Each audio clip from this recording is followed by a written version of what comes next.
नमस्कार, मैं प्रियंका और आप देख रहे हैं इंडिया बड़ी खबर।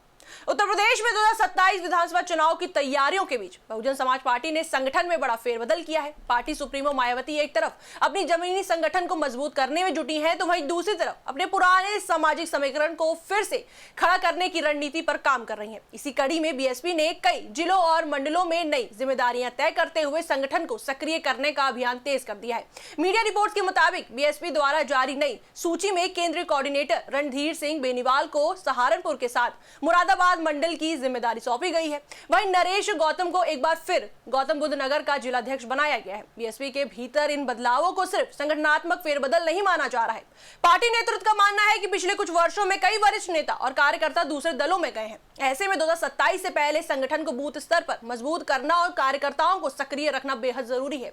अब बात कर लेते हैं कि आखिर क्यों पड़ी है इस मजबूत करने की जरूरत संगठन को। दरअसल बीएसपी पिछले कुछ समय से लगातार चुनावी चुनौतियों का सामना कर रही है। सत्ता से बाहर होने के बाद पार्टी उत्तर प्रदेश में अपनी पुरानी ताकत हासिल कर नहीं पाई। 2024 के लोकसभा चुनाव में पार्टी का खाता तक नहीं खुला। इसके साथ ही 2017 विधानसभा चुनाव में भी प्रदर्शन उम्मीद के मुताबिक नहीं रहा। हालांकि 2019 में समाजवादी पार्टी के साथ गठबंधन कर चुनाव लड़ने पर बीएसपी को 10 लोकसभा सीटें मिली थी, लेकिन बाद में यह गठबंधन टूट गया। इसके बाद 2024 विधानसभा चुनाव में पार्टी केवल एक सीट जीत सकी।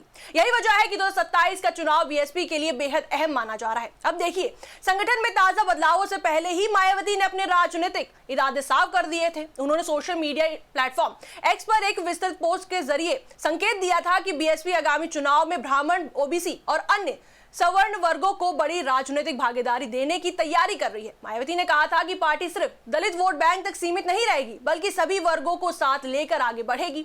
इसके साथ ही उन्होंने यह भी दावा किया था कि जैसे ही बीएसपी ने ब्राह्मण समाज को जोड़ने और उन्हें टिकट देने की प्रक्रिया शुरू की, विरोधी दलों की बेचैनी बढ़ गई। वहीं आपको बता दें, राजनीतिक जानकारों का मानना है कि मायावती एक बार फिर 2007 के सफल सोशल इंजीनियरिंग मॉडल को दोहराने की कोशिश कर रही हैं। दरअसल 2007 में दलित और ब्राह्मण समाज के गठजोड़ ने बीएसपी को पूर्ण बहुमत दिलाया था और मायावती मुख्यमंत्री बनी थी।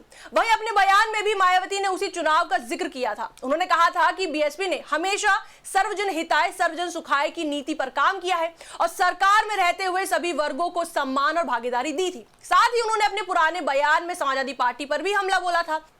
उन्होंने दावा किया था कि बीएसपी की गतिविधियों ब्राह्मण समाज के पार्टी की ओर बढ़ते रुझान से सबसे ज्यादा बेचैनी सपा में दिखाई दे रही है। दरअसल उनका कहना था कि बीएसपी के नए सामाजिक समीकरण से विरोधी दल परेशान है और लगातार प्रतिक्रिया दे रहे हैं। हालांकि राजनीतिक विशेषज्ञ इसे 2027 से पहले सपा और बीएसपी के बीच बढ़ती राजनीतिक प्रतिस्पर्धा के रूप में देख रहे हैं। अब देखिए, बीएसपी नेतृत्व लगातार ये संदेश देने की कोशिश कर रहा है कि पार्टी सिर्फ दलित राजनीति तक सीमित नहीं है। ब्राह्मण के साथ साथ ओबीसी, वैश्य, क्षत्रिय और अन्य वर्गों को भी संगठन और चुनावों में भागीदारी देने की तैयारी की जा रही है। पार्टी का मानना है कि व्यापक सामाजिक गठबंधन के बिना 2027 में मजबूत वापसी संभव नहीं है।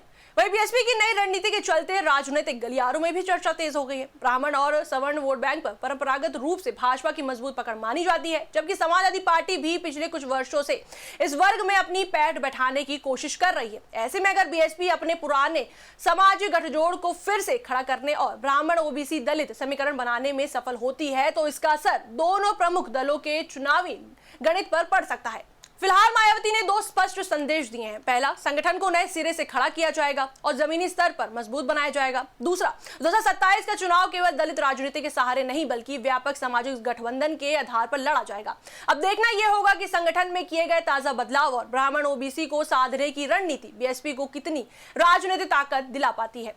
इस पर आपकी क्या राय है, हमें कमेंट सेक्शन में जरूर बताएं। वीडियो को लाइक करें, शेयर करें, हमारे चैनल को सब्सक्राइब करें।